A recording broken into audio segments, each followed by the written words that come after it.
Well, I'll just get going here, and I just want to thank everyone for coming. I know there's a lot of options at this wonderful conference, so I appreciate everyone giving us your time because, as we all know, that is the most precious commodity.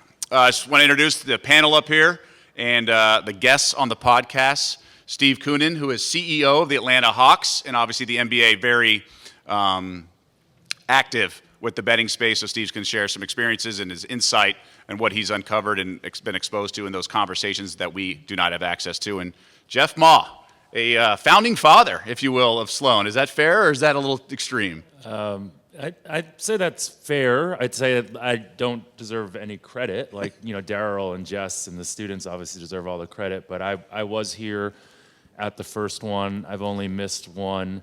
It used to be in classrooms at MIT, believe it or not. And it's the way that it's grown is incredible, and it's great to come back every year for it. Well, Jeff's obviously synonymous with betting, not only his days with the MIT blackjack team, but very present in the sports betting conversations and with his background of analytics and predictive measures, and really interesting. So let's just start with Sloan, Jeff, and just how much betting has become a topic of discussion over the years, and obviously now since the Supreme Court ruling nearly 2 years ago. Yeah, I mean, we've always had, well, not always, but I'd say for the last, 5 or 6 years, we've had a sports betting panel.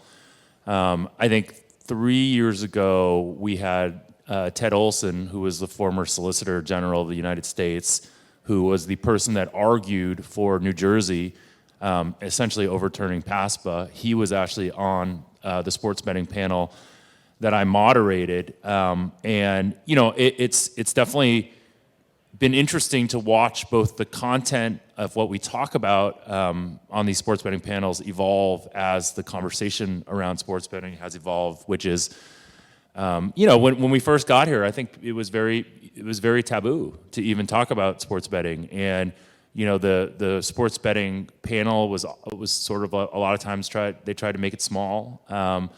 But analytics has always been so at the center of sports betting. I mean, like, why would you do analytics in sports if not to bet on sports, right? I mean, that's the dirty secret, right? And I think that, I think, Doug, you actually made a really good point, which is not something I say very often, but you made a really good point on your panel today that, PASPA did not invent sports betting, right? Sports betting has been happening in the United States for a long time, right? And what PASPA, overturning PASPA, has done has allowed people to feel a little bit less dirty when they talk about sports betting and feel a little bit more comfortable about talking about it, really just embracing the idea of how much engagement it creates in sports. Yeah, and something we did not get to talk about on the panel, which I thought was really interesting, the other guests, just talking about how it's created a new way of conversation about sports. I mean, there's only so much you can do on a Wednesday looking ahead to the Patriots game. Who's going to be the X factor in this game? I mean, it just gets so stale after so long, but it's a new entry point into a conversation about sports. You can use the highest over-under in the last 5 years, Chiefs, whoever, and then you just ask Teddy Bruschi which defense is going to stop the other team's offense. You don't even get a pick out of him, but you use that as an entry point. So people who are in sort of the presentation business, which is what the media is, it's just another sort of tool on the tool belt. And the people who have been sort of frustrated with that taboo label are just kind of finally feeling freed, and then obviously the states following that as well. And I want to talk to you, Steve, just in terms of, the NBA started with Adam Silver's op-ed column in the New York Times, I believe it was, and just sort of the conversations that went on among NBA brass and team brass, because look, you have a multi-billion-dollar operation, and this is new territory. At the time, probably when the conversation started, it was illegal prior to PASPA overruling, and at some point there had to be some pioneers there to sort of spearhead the change and the conversation. I just want to take me behind closed doors, so to speak, and like what was discussed, and how hard was it to get to this point with the NBA? Well, the biggest long shot of today is somebody from Atlanta, Georgia, sitting on a sports gambling panel. It is not approved in our state. Right. We're right in the middle of it, and I've testified at the Georgia House of Representatives twice this week trying to get it approved. You said it, Jeff said a key piece. It's happening. It's existing. And we want to see it regulated. We want to see it taxed. And Adam had the line about moving it from the darkness into the sunshine, because sunshine's a great disinfectant. And so it was a very bold move on the commissioner's part to be the first sports league, but very quickly baseball has partnered with us, PGA Golf, and now the NFL, who wouldn't allow ads to come visit Vegas to be in their programming, now has a team in Vegas. Still during the playoffs would not let Vegas ads in their programming. But what used to be taboo has now become mainstream. And I've been testifying to these legislators who come from towns you've never heard of, who look at this as talking about sin, and trying to convince them that legalizing something that's already happening by exposing it to regulation, to taxation, by building a model around it, absolutely is better than leaving it in the dark. And so what you're starting to see now, 19 states have approved it. In fact, actually 2 border states to Georgia, Tennessee, and North Carolina. We believe by 2024, 40 states will have approved it. And I hope to be one of them. And I think it will become mainstream engagement. But when I was testifying this week, I said, I stand before you advocating a position on something that we as a team will make no money from. You don't think you'll make any money, whether it be through television, viewership, sponsorship, anything like that? There will be no direct money. I had to define for them, we're not going to be the house, we're not going to be the bookie, we're not going to be collecting the tax, we're not going to get a license or a royalty fee. If any dollars are made by us, maybe some sponsorship from some of the Increased people, popularity. but more important, that engagement. And, you know, the world lives through here. And now our games are being watched through here, or highlights of our games. And if we can be convenient, safe, easy, and part of the lifestyle of our fans, then it will drive popularity, and that drives revenue, and that drives engagement. And the pushback is probably stemming from the taboo nature of it, the vice component, whereas overseas, in the UK per se, it's just considered part of entertainment. A concession experience, I believe, is sort of the phrase that's often used. That is a cultural divide we are struggling to cross. So you say 40 states by 2024? Yes. Where do we cross that divide from the just the sort of opinion of gambling? Well, I think we've crossed it nationally of the opinion of gambling. Legally, we have. No, but I'm saying you wouldn't have a show on ESPN. That's true. You Disney, know, especially. He's very Disney. talented, though. He might still have a show.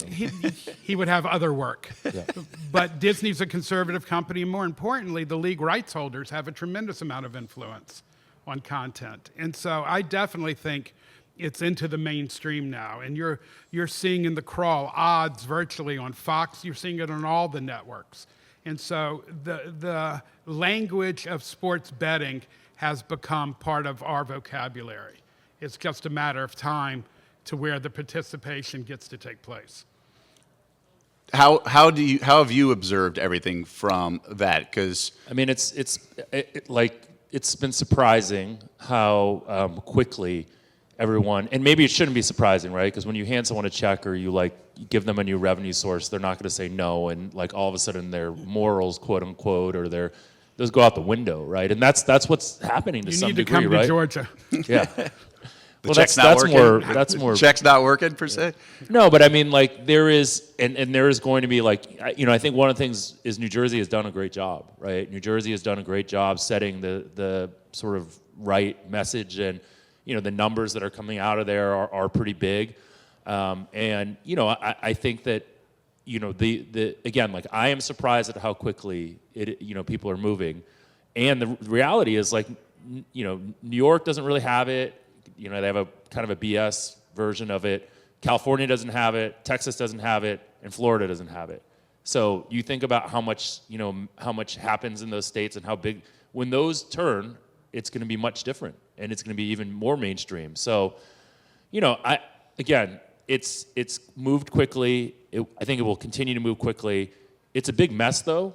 I mean, I'm an entrepreneur. I've started 4 different businesses. And everyone asks me, why aren't you starting a business in there? And I say, okay, well, let me tell you. you're going to start a business that's highly regulated, highly competitive. There's a ton of money in it. There's incumbents. Oh, and by the way, you might have to build 50 different products. Like, I'm not signing on for that. And until they relax some of these regulations or they start making things a little bit more friendly, there's not going to be a ton of innovation in this space. And that's the frustrating thing. Like, the notion that a millennial sports fan is going to plop down a bet on Celtics minus 2.5 and then wait 5 hours for that outcome to come. That's not what millennial people, which I'm sure some of you guys are in here. I'm too old to be one, and it's not the behavior. I don't know what the behavior is going to be exactly. It's not like micro betting in game, I don't think, but there's some version of games out there that's going to be much more interesting than the way that things are right now. And the innovation is not going to happen unless something gets easier to build a business. You said you have to build 50 different products. What do you mean by that? All the states have different regulations, so they have different technology restrictions. So you literally have to host your server in different places, or you have different ways that the data can flow in and out, or they have different when they launch a new market, like a DraftKings or FanDuel, there is significant technology associated with launching a new market, launching a new state. And there's obviously regulatory and tons of different things. So it's not easy. And so you might end up building 50 different products, essentially. I want to go back to the Hawks. And you said you guys would not see a dime direct, like in a link out or something like that, and like book the bets. But have you done projections on or compared your team's P&L sheets or whatever versus like a state that has betting with an NBA team, and sort of what kind of boost they've received in any revenue they've generated because of that increased fan engagement? Well, what we've seen is that somebody who bets on a game is 10 times more likely to watch the game. And so when your TV ratings, your radio ratings, your digital connections are strong, you're able to make more money. And so what we're seeing is a different level of relevance. And we're seeing it in Pennsylvania. We're seeing it in a little bit coming out of New Jersey. But it's hard because there's no team in New Jersey. Now you got Brooklyn instead of. But what we're seeing are footprints of television that are seeing ratings growth. And the real question of monetizing it from a team is about growing those fans. And how do you make yourself relevant? Because that's what this is about. I don't disagree with Jeff. It's not going to be over-unders and games picking sides, but there's got to be some gamification inside of it. And we as a league are spending significant amounts of money to have real-time data delivered for odds making. And that's going to create some kind of products that you should be able to wager on. So some of that, and Jeff, I'm going to steer this to you, some of that is, how can we make this more millennial friendly? And it could be LeBron gets fouled. Will he make 0, 1, or 2 free throws to this trip? And other sports are more conducive to that. There was an article recently saying golf might be the biggest benefactor. Just the speed of the game is conducive to short-term betting. And then also baseball, I think, is in that category. I think there's too much lag with NBA, but isn't that sort of a path that you were kind of alluding to earlier? Well, I mean, I think there's a lot of things, right, that the ecosystem is sort of like the biggest thing that people should be investing in right now. And someone asked today about 5G on your panel, and I think that's obviously an interesting thing. I mean, the reality is 5G is not going to be a reality for a while because nobody has 5G handsets. So but all of these things lend themselves to the idea that, okay, we can create like a more interactive, a better betting experience. But I wouldn't even say it's as simple as saying like, oh, does LeBron make 0, 1, or 2 free throws? It really is around just the whole experience itself. Like, when you right now check to see if you want to bet, it's akin to like looking at an online banking statement, right? There's no dopamine there. There's no amount of like enjoyment from doing this. And so that whole experience, right? Like if you took this and showed it to someone who's a gamer or is a game developer, they would just look at it and they would laugh because it's such a bad experience to follow a game and to follow your bets.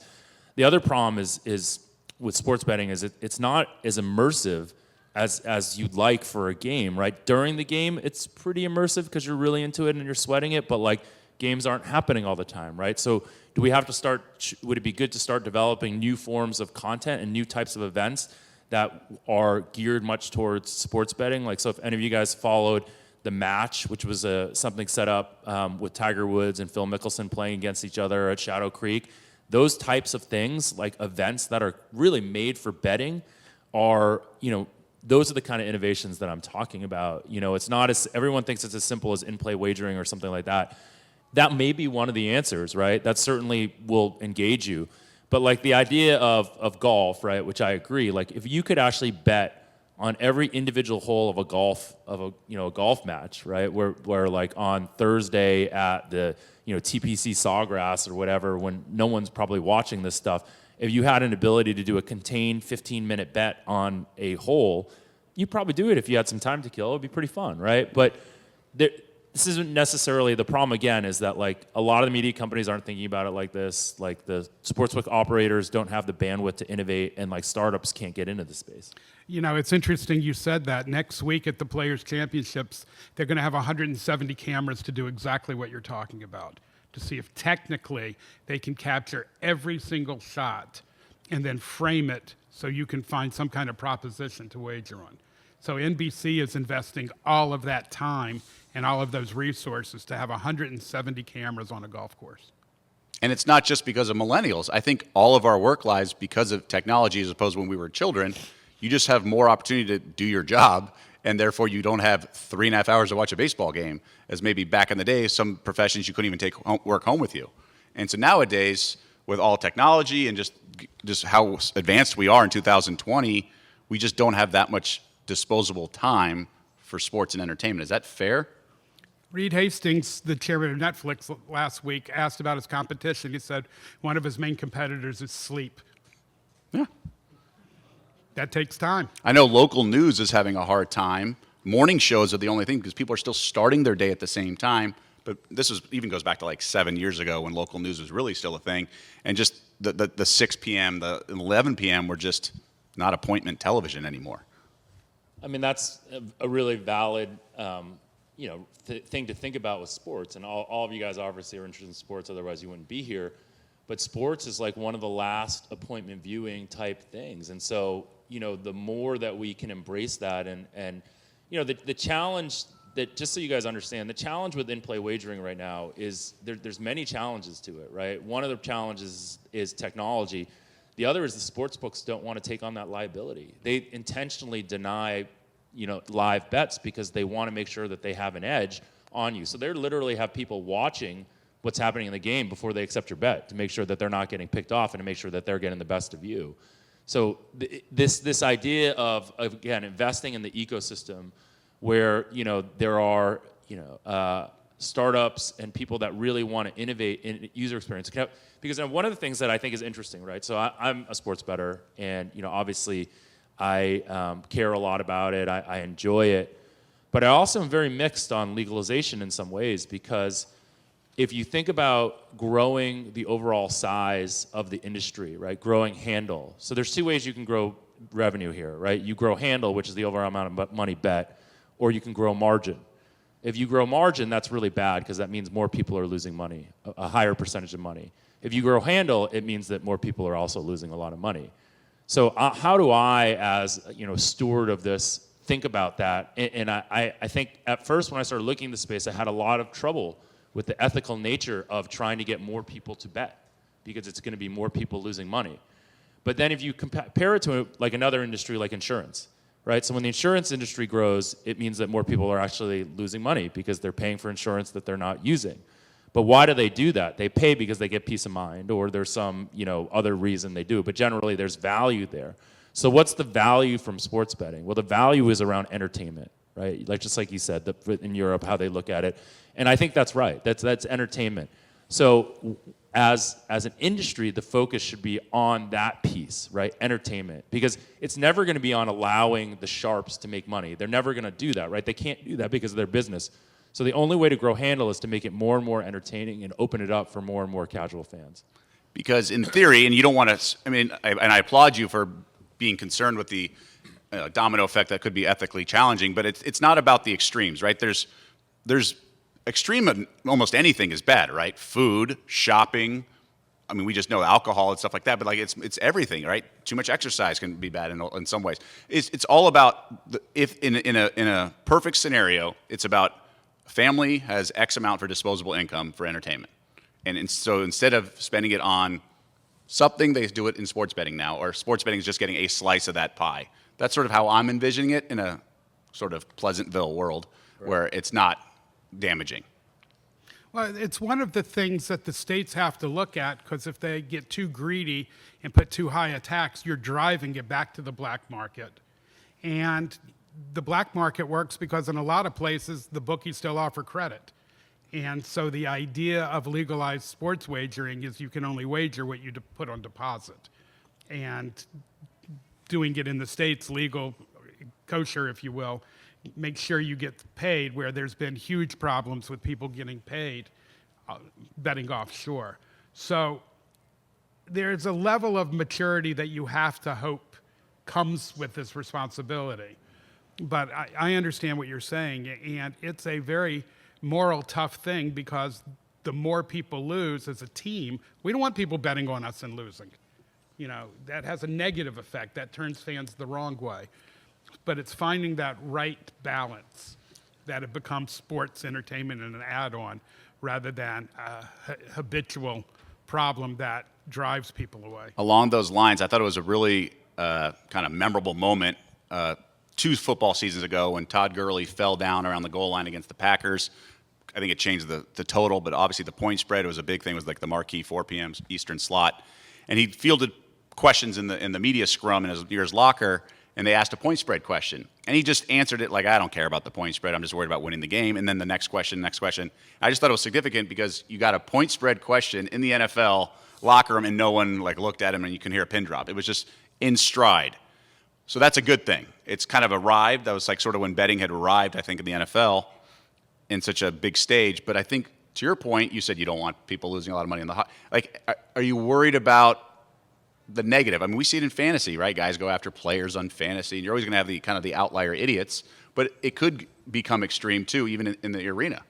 I read an article on the Action Network app on the way up here that this Parlay Paz was sending death threats to people. Yeah, that's exactly what I'm talking about, worrying about where it crosses a line and it goes from entertainment. So, I mean, I want to take them to task for that, because they built Parlay Pats into who he is by writing articles about him and having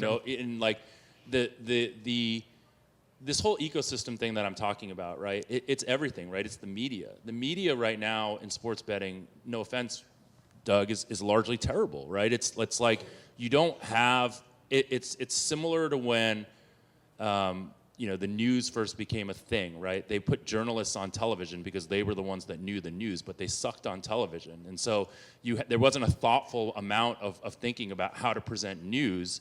And similarly right now, there's not a lot of thoughtfulness around how to present sports betting content.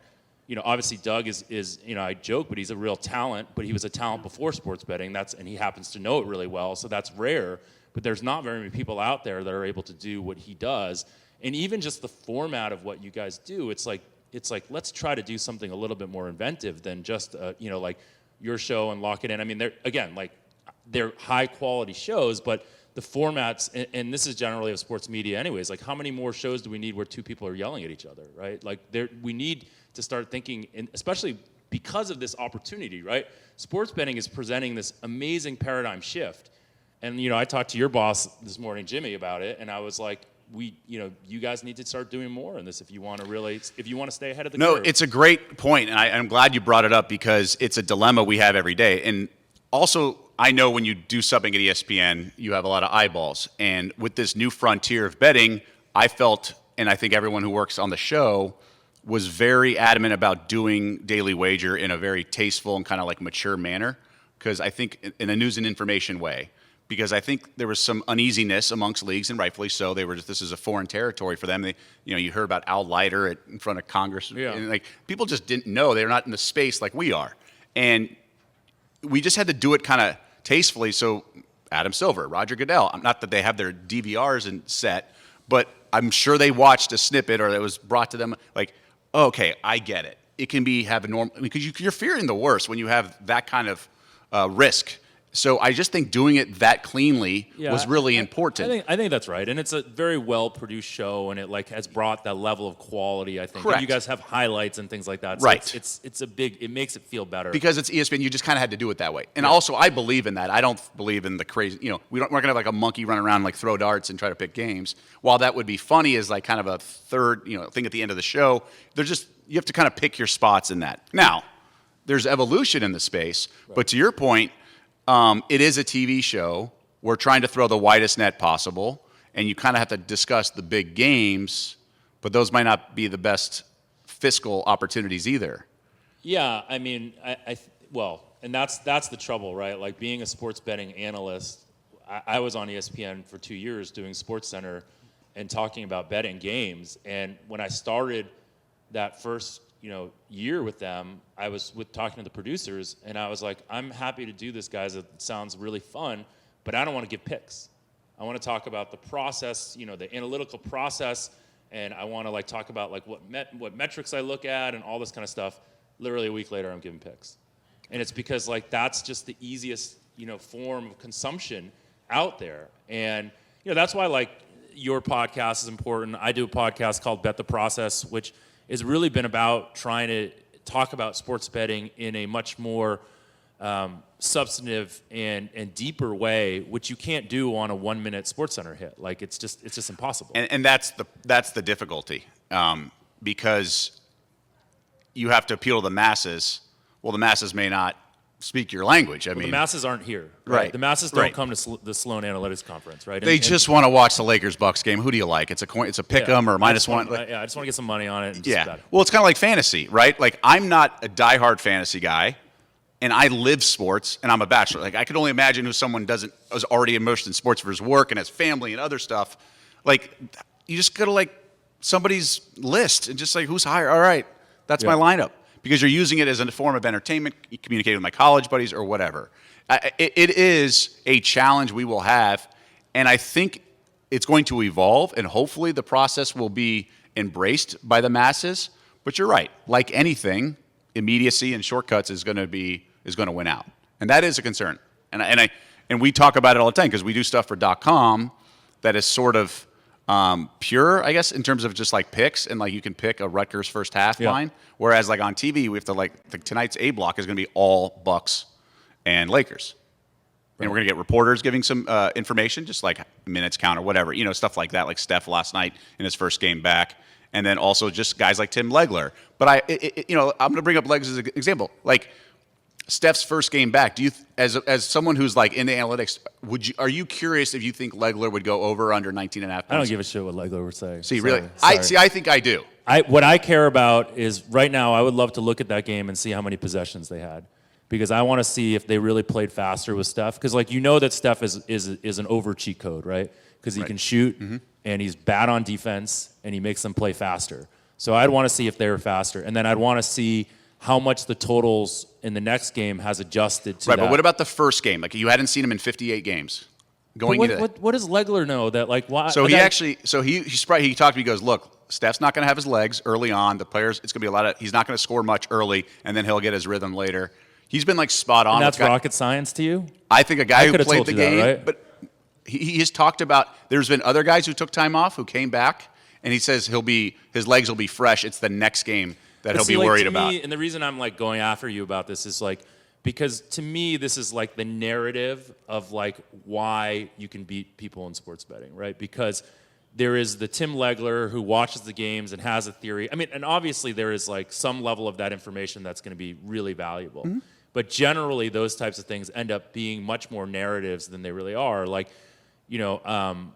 Matthew Berry, who's going to be on the panel that I'm doing tomorrow, he and I have talked a bunch about sort of like the inside information that he's gotten within fantasy, right? Like, and, I was like, we were like talking, is this going to be problematic, in the world of legalized sports betting? And basically, like, as we went through it, it's like half of the information he gets is useful and half is totally not useful. So, like, it's the opposite, And so I guess what I'm saying is at the core, right, like the reason I love sports betting is because there's analytics there, and there's an ability to actually like drive, and if you have a hypothesis, you can test it, and then you can implement it in real life based on betting. And so like someone like Tim Legler, I think, and this is the other thing that's just dangerous. Like I think it's really dangerous to have people talking about sports betting at some level that don't understand it or don't know it, and like Right. they're quote unquote an expert. And you see it all the time. Like these guys are giving picks like as part of their studio shows who have no idea about sports betting, and it's like morally, like it's a moral hazard, and it's like it drives me crazy. There's a reason I asked you the question, because I knew you'd have a response along those lines, because I think that's accurate. I think it's important. I think what we've tried to do just to clean up, like Legler doesn't necessarily want to pick. I'll like Right. put him on the spot. I think it's important for all consumers and also bettors just to aggregate information. I want to hear his opinion, and I may be able to filter it out, or he may say something that may sway me. But you're right; it's a dangerous, slippery slope. It's one thing if you're like filling out your bracket, and we do like a bracketology with Lenardi, and Jay Billis gives his final four. That's clean, it's fine.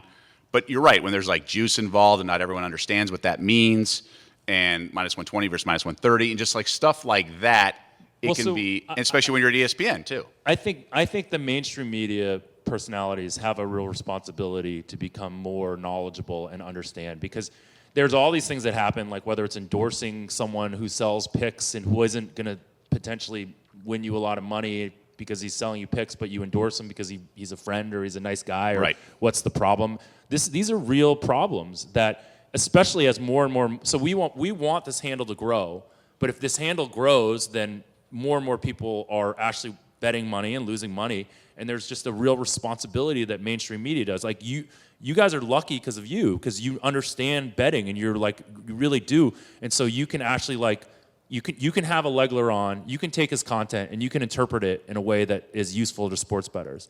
But how many other of the SportsCenter anchors can do that? I would say not many. I mean, I got lucky in that, I've been doing it my whole life, but I lived in Vegas for 7 years, and thank you for saying that. I mean, it does mean a lot, but also just, they joked, if you were going to launch a gambling show in 2019, what would you have done at ESPN the 4 to 5 years before that? It was like exactly like what I did. Game day radio for 7 hours, unscripted every Saturday. 7 o'clock SportsCenter solo.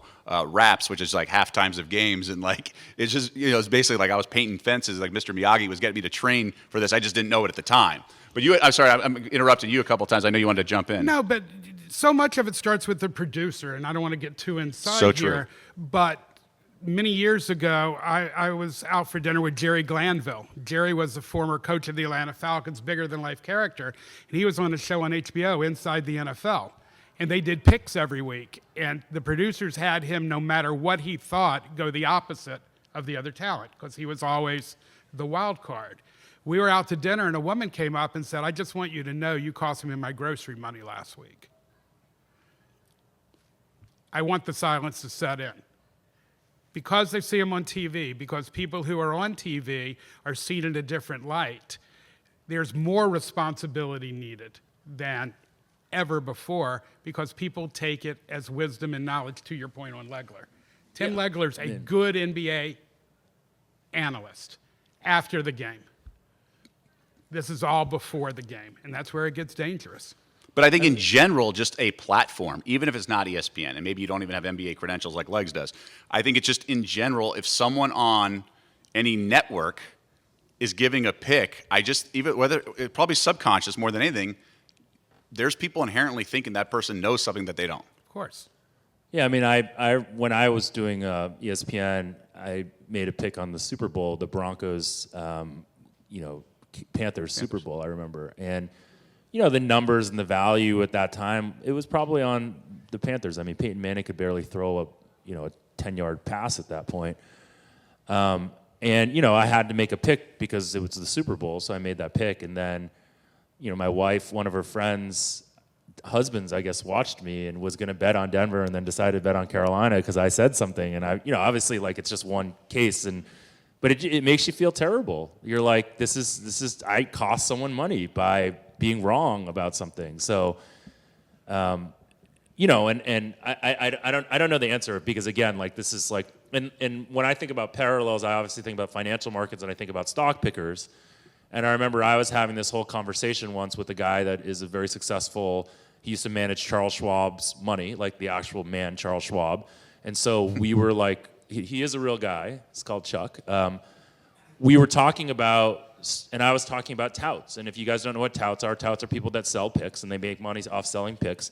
And most of them are scam artists, right? You know, I have no bones about saying that. There are some that are not. There are some that are, you know, really trying hard to win you money, but most of them are scam artists. And we were talking about touts, and I was like, well, what about you guys with stock pickers? He said, you know, 93% of stock pickers do not beat the S&P 500, right? Literally, like, it's the exact same thing. So as much as we, like, talk about sports betting, it's not that different than the financial markets, too, where there's all these people trying to make money off of you by, you know, selling you, you know, a dream. Eddie Murphy, Billy Ray Valentine, and Trading Places, right? Sounds to me like you guys are a couple bookies. No, but like there are parallels, and it's concerning because, and I'm sure at the time, but I don't want that responsibility. I don't want people following me. I don't think you should blindly follow anyone. I think it's all about making your own decisions, and if you don't want to follow anyone, then you just want to make picks because you want to enjoy the game, like opening a beer, that's fine too. But I think the show is, at least our show is designed to just speak to the bettor, but also just speak to games in and of itself and not storylines that are nothing to do with games. So, I mean, we're in that hour of like previewing, you know, before tip-off and things like that. So that was like our objective. But I know you wanted to weigh in a couple things too, or we can take a couple questions. Let's take some questions. Got any questions? I know we don't have a microphone to go around, but I'll just kind of repeat what you asked. Thanks so much, guys. Very interesting content. I remember the days way back in the 80s where you call different bookies, you get different lines, and information wasn't that readily available in the middle games. And now information is almost perfect. What do you guys see as the top level of percentage that a bettor can actually win over time, or that you've seen from a great tout or a great bettor? So the question is, like, given the market is just so much tighter nowadays, and with more technology and information, just like what's considered a good percentage? I think it's all about, for me, it would just be about units, right? Like, if some guy hits plus 700 money lines 1 out of every 5 times, that's good. Like, it's not about a record or a percentage. I think you're asking, he's asking, like, what edge can people really get in this? Well, that's something that you would have to speak to. Yeah, I mean, if you can get a 1.5% edge, you're probably doing pretty well if you think about how often you can overturn your money. So if someone's hitting, what, 56%? Because what is it, 52.4 or something is like that? the break even? That's pretty good. So, I mean, that's another smell test, right? If anyone ever tells you they're winning at 60%, they're probably full of crap, or that's probably not sustainable, right? And it also means that they're probably giving up some bets that they should make, because anything over that break even is positive EV, and you should probably never be just hitting 60% because it means you're not betting enough games. Yes. Sure. So I heard on another panel last time I was here, actually, that this was the biggest growth in the sports industry had to do with the sports betting aspect. What sports should expect the most action, so to speak? In terms of handle or in terms of growth of the sports popularity and Growth of the sports popularity. okay, because the NFL is king, right, and college football, but they already have experienced it because betting, as Jeff alluded to, and I said earlier, it's been going on for all time. I think it's the sports that have the largest upside to go, right, that are like dormant, with golf and baseball. Baseball probably needs that injection more than anything. But the NBA has embraced it more than anything, so maybe the NBA will go up. I mean, the NBA is just an incredible behemoth, right? It's just the way that they've embraced technology and how smart the things Adam has done and the owners have done. I mean, they're like the favored league right now, I think, in many ways. But I think, to your question, I think things like golf, and I think things like, tennis and things like baseball, hockey, like, they need to really embrace this because they need growth opportunities. NBA has grown independent of sports betting. Obviously, sports betting has probably helped it, but like those sports that like need engagement, right? And here's the thing: like, if you think about, like, basketball is like thinking about changing their season. They're thinking about changing the way that games are played, like whether they're played to a point total versus a time. And, it's not even broken, and they're trying to fix it, which is amazing. Whereas baseball still has 3.5-hour games where, you know, their innovation was a shot clock on pitchers, right? Like, it's just do something a little bit more. I love baseball. I grew up loving baseball. I grew up in the Boston area, a huge Red Sox fan. But like, my sons are probably never going to want to watch a baseball game with me the way things are going. All I was going to say, panel on reinventing the season at 5:15 today. Please join us. Yeah. A live commercial. Are you on that? Yes, I am. That's why I'm Is here. Evan on that too? Yeah, Evan's on it. That'll be cool. Any other questions? That'll be a really good panel. In the way back on the aisle. Do you think any of these shows would be more responsible and integrate like third-party verified records?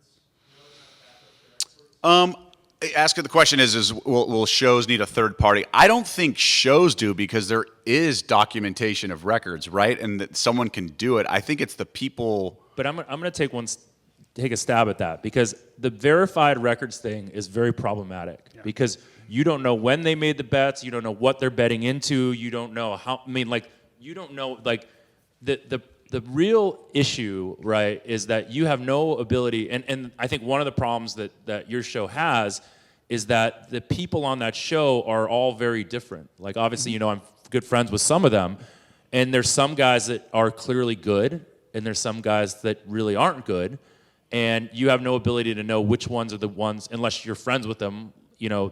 And so verified records is only going to get you so far, because anyone can be good in a short sample size. Like 100 games, you might think 100 games is a lot, but it's a pretty short sample size if you're flipping a coin, right? So, But I also think records are a very elementary way to assess things. I mean, you know, we have best bets. Like, I don't know anyone who does the same amount on every game every day and just does one play, right? I think there's about, you know, depending on how you approach. I don't know how the modelers do, but I know people who are more, you know, recreational, conventional players would just have bigger game. It's just kind of like the fictitious unit bankroll sizing. is probably a better way to do it, but you also have to make it TV friendly. So again, it's just hard. And then It's back to the production. correct. You know, It's a units TV and- show about it's a betting. It's not a TV betting show. TV I have show. a really good idea that I'm going to do. So it's gonna Awesome. change And then things. maybe other people will kind of emulate it. Yeah. But I think it's fair. I mean, it's a fair concern given what's at stake, so to speak. Also in the aisle. Yeah, you. Yeah, so you talked about how teams wouldn't make the money directly, and I know that most of the money would come from increased revenue. But do you not foresee like what the Wizards are planning on doing with Ted Leonsis and having books like actually in the arenas? But they can't make any money from, like, first of all, like, the idea of like having a book in the arena is like, it's like saying, hey, I'm gonna go build a store that you can go in and buy books, right? Like, it's not, like, all of it happens here. Like, if I'm in Vegas and I'm sitting in a sports book, I'd still rather bet on my phone than get up and go to a counter and bet, right? It's just, Well, the whole idea is he had extra space. So you could have a Nick and Ted steakhouse that pays you $32 a square foot, or a FanDuel who pays you $43. He's the landlord. So it's not about being the house. Great optics, but the real execution's exactly what Jeff was talking about.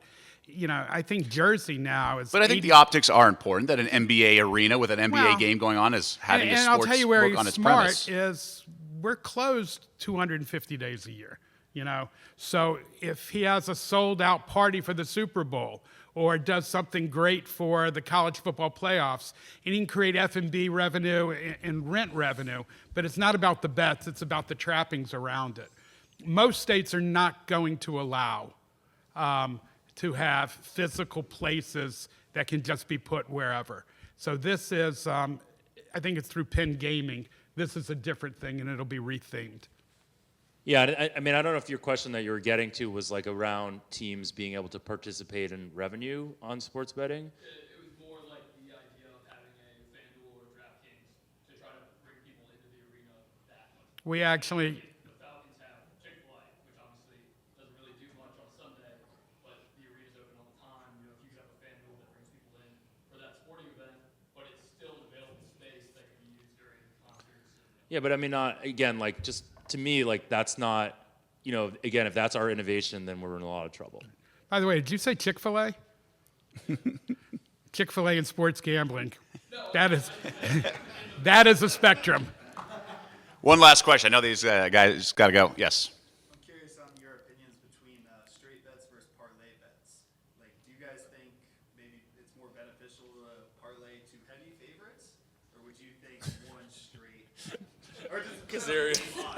So Did you is plant all him in the you, Tim. audience? No. I mean, it's the same sort of like mathematically, it's the same with the money line is sort of correlated to the point spread unless it's way off like a Super Bowl. No, so parlays, okay, so parlays, if you bet them and they have fair odds, they increase your edge.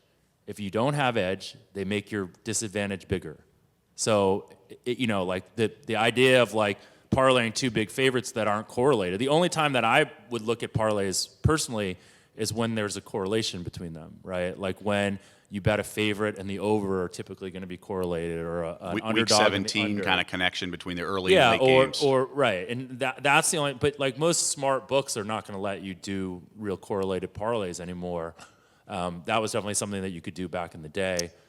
Yeah, like Oregon first half and over when they were huge favorites. It was just like they need to score like 3 more extra points to cover both. Yeah, and a lot of people do these big favorite money line parlays because in their minds they're reducing the risk, but really they're just increasing the risk because they were already at a disadvantage in making those bets, and they're just making the edge even bigger. I will say, if you're looking at it from like an entertainment standpoint, and you're like, it's Sunday morning and you're in Vegas and your flight's at 3 p.m. and there's like a noon college hoops game and you want to get, throw a Hail Mary, then I understand the thought process of that. It's just, but in terms of edge and everything, yeah, absolutely. It's flawed though, right? Yeah. But again, like. But that's what I was trying to explain. You can explain it, but like the money line is corresponding to the point spread. Yeah. Like one's not easier than the other when you factor in the payout. Oh, no, I was more just saying money line, like Parlays. Straight, yeah, straight Parlays versus versus straight parlay. bets. Exactly. So I mean, no, again, like what all the stuff that I'm saying, it's your personal decision, right? And if you bet because you want entertainment, like who are we to tell you you're making a bad bet? Like you can win, I'm sure, just as pretty close to as well as I can by just making fun bets. And so ultimately, like it's what you go back to this whole idea of like, why are we doing this and why is this a thing? Because it's supposed to be entertainment, and you should entertain yourself. Go bet your money line parlays. I'm fine with it. You have my approval. thank you, everyone, and thanks to my two guests here. Really interesting stuff. I appreciate it, guys. You guys are really good sports.